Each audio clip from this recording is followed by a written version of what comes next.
धुळ्यात मतमोजणीला गालबोट, विजयी मिरवणुकीत तुफान दगडफेक।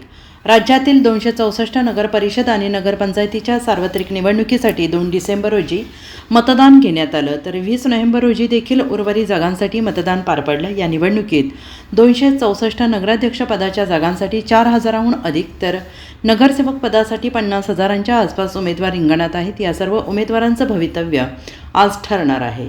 नगरपरिषदा आणि नगरपंचायतीच्या निवडणुकीसाठी पार पडलेल्या अटीतटीच्या मतदानानंतर आज सगळ्यांच्या नजरा निकालाकडे लागल्या आहेत। आज दिनांक 21 डिसेंबर 2025 रोजी सकाळी 10 वाजल्यापासून मतमोजणीला सुरुवात होणार आहे।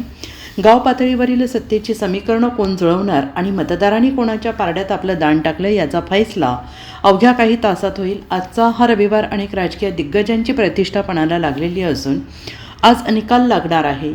निवडणूक आयोगाच्या मार्गदर्शक सूचनानुसार आज सकाळी 10 वाजता प्रत्यक्ष मतमोजणीला सुरुवात होईल।